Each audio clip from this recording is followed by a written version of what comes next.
Welcome, everyone, to the premiere episode of East Coast Bias, the Major League Baseball podcast produced by Nick Diamond Media. This show will keep you updated on everything happening across Major League Baseball, coast to coast. In this first episode, today, I'll be breaking down my top 10 right-handed pitchers heading into the 2026 season. Let's just get into it. Let's start off the bat with saying Zach Wheeler, Garrett Cole, and others, guys like that that are missing time to start the season, are not eligible in my mind. If you're not healthy to start the season, I don't think you could be a top 10 right-handed pitcher in the game.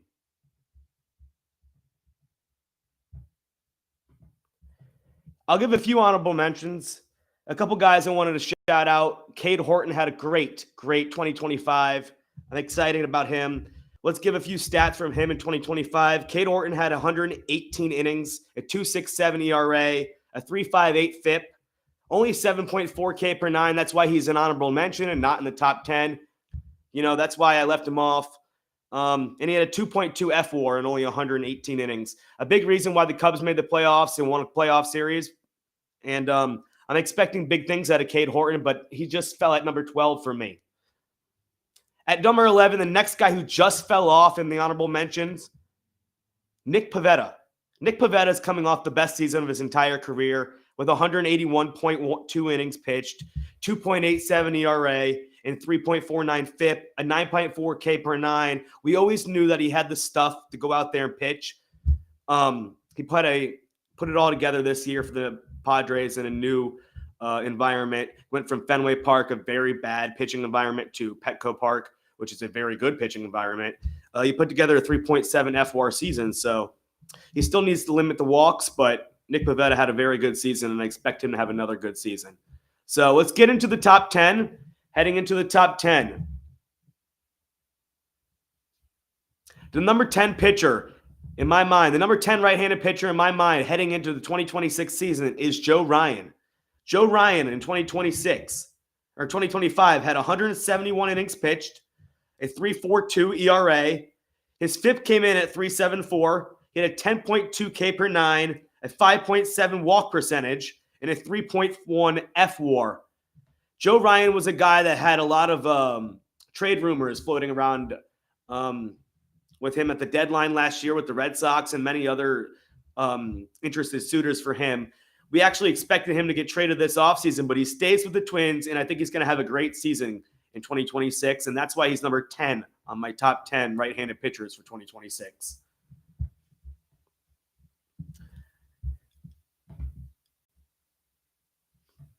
Number 9 is a guy that may have been the best right-handed pitcher for a long, long time. Jacob deGrom. Jacob deGrom is coming off one of his first healthy seasons in a very long time, posting 172.2 innings pitched, a 2.97 ERA. His FIP was a little bit higher at a 3.64, a 9.6 K per nine, which is one of the lowest of his career, but he still went out there and dominated. I would rather have him over anyone, honestly, in a 1 or 2 game series. If you put out Jacob deGrom in a 1-game must-win now, he's got the best stuff from the right side. He kind of dialed it down this season. Everything kind of ticked down, but that was by design by him. It kind of helped him put together a full season. He had 30 starts for the first time in like 8 years. So Jacob deGrom finally delivered on a big contract for Texas, and I'm happy to put him at number 9. And number 8, it's another guy that when he's on the mound, he's one of the best pitchers in baseball, but it's Hunter Greene. His problem that he's always injured. At one point, he was a two-way player out of high school. There was talks that he could play shortstop and pitch in the major league level. Obviously, that's not how it's going to be now, especially with his concerns with his injuries. But Hunter Greene is still one of the best right-handed pitchers in baseball. Let's get into his last year's stats. Like I said, when he was on the mound, he was great, but he only pitched 107.2 innings pitched. He had a 2.76 ERA. He had 11 K per nine and a 2.9 FWAR in only 107 innings. He only had 19 starts. So if he can get 30 starts, 28 starts, look for him to be in the top 5, top 6 on this list soon.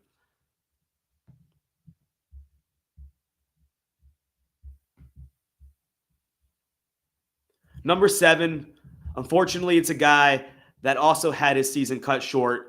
Logan Gilbert. In 2025, when he was on the mound, he was absolutely dominant. He only had 131 innings, 25 starts, a 3.44 ERA, a 3.35 FIP, but he had an astonishing 11.9 K per nine when he was on the mound this year. If you want to look down at his ZiPS projections in 2026, they look to have him at a 160.1 innings pitched, which is an upgrade, probably about 4 to 5 more starts than he had in 2025. In 2025, he only had 25 starts. So look to have about 28 to 29 starts. The ERA and the FIP match up, but that K per nine goes way down. So that's what we're going to need to look at. If Logan Gilbert can tap into that 11.9 K per nine, which he obviously isn't going to keep that high, but if he can get that to a 10.5, 10.6, 10.7, he's going to be one of the best right-handed pitchers and even higher than number 7 in 2026.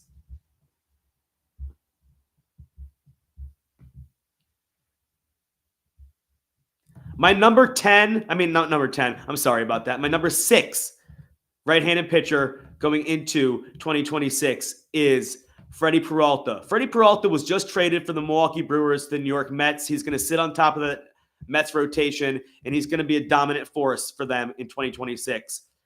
He's going to head into free agency in 2027, looking to have a dominant year. So let's look into some of his stats from last year for the Brewers. He had 176.2 innings pitched, a 2.70 ERA, but that FIP was almost a full run higher with that 10.4 K per nine. His walk percentage is the reason why his FIP was almost a whole run higher. His walk percentage was at 9.1 walk percentage, and that's the highest than anyone on this top 10 list for me. He dropped in at a 3.6 FWAR.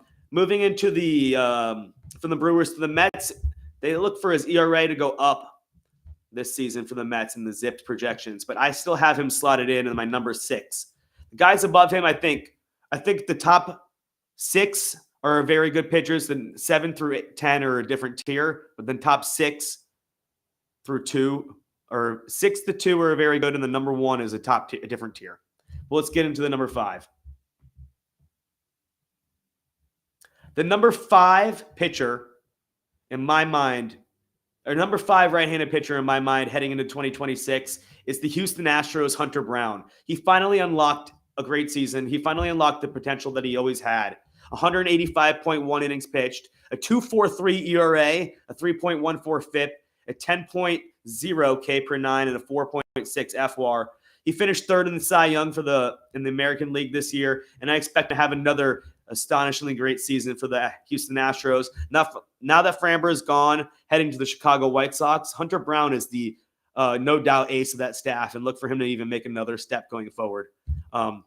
His ZiPS projections looking here are 106.72 innings pitched, a 3.6 ERA, which is a step above his 2.43 from last year, but ZiPS is never going to project a 2.4 unless you're a super dominant guy like Clayton Kershaw or Max Scherzer that's done it year after year after year. But Hunter Brown is a guy that I think that can go out there and repeat his 2025 season, no doubt in my mind.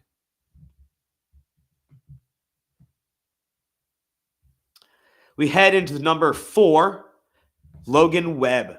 Logan Webb is the ace and workhorse of the San Francisco Giants. He put up a 207 innings pitch, was the most in Major League Baseball last year. He posted a 3.22 ERA, the 2.60 FIP. The FIP loves him because he doesn't walk anybody. He goes out there and posts. He pitches a lot of innings, and he has a great ballpark to go out there and pitch in. A 9.7 K per nine and a 5.5 FWAR for Logan Webb. The ZiPS projections also projects him to get over 200 innings again this season. I also would project him to get that as well. A 3.6 ERA, an 8.5 K per nine, which would bring him down. But let's look at Logan Webb's walk percentage that I have here for him. Logan Webb's walk percentage last year in 2025, he had a 5.4 walk percentage, which is very low. He also has one of the best ground ball percentages in all of baseball. Logan Webb is a dominant pitcher that will go out there and produce and post innings, ground balls, strikeouts, whatever the San Francisco Giants ask of him, he goes out there and he dominates.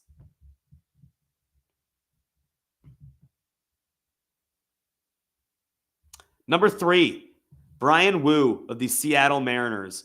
This might be a little bit of stretch for him. He probably should slide in at 5 or 6, but I really think he's going to take an even bigger step in 2026.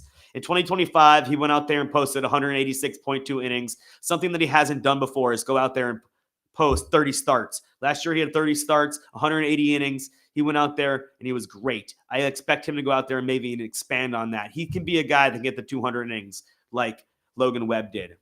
He had a 2.94 ERA, a 3.47 FIP. The K per 9 was at 9.5.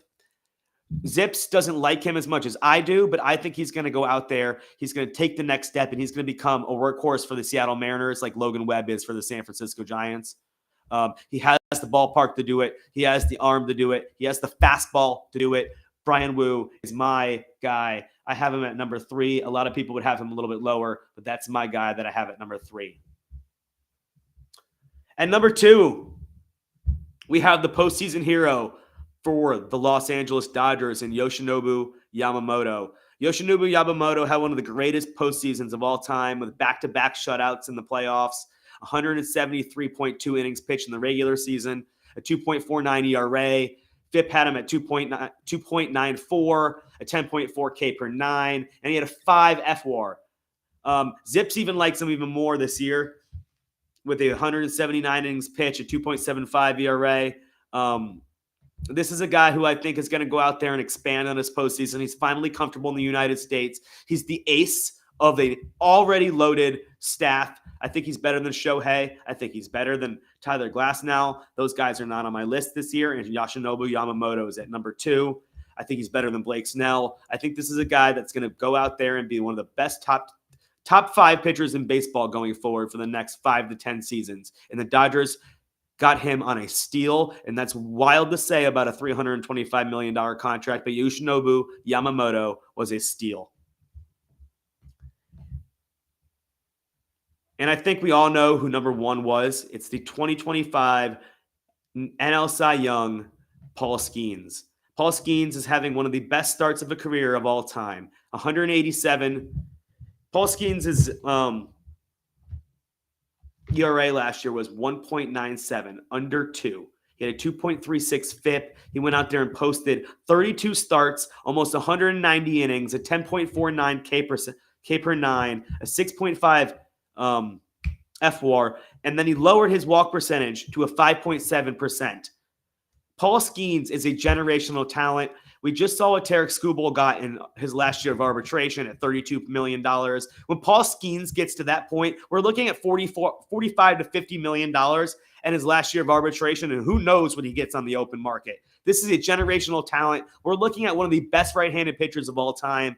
Paul Skeens rounds out this list at number 1, and there was no one else that we thought could be there. Paul Skeens could be one of the best pitchers in baseball, and if he's not number 1, he is easily 1A, 1B with Tarik Skubal. That's how this list is going to end. This is the first episode of East Coast Bias. There will be more coming soon. I'm very happy to start this podcast. Follow me on Twitter at NDiamondMedia. Follow me on YouTube at NDiamondMedia. Like, comment, subscribe, share. Thanks for everything. This will be out on all platforms soon. Spotify, Apple Music, anywhere you get your podcasts. Thank you for everything. You can follow me on anywhere at NDiamondMedia.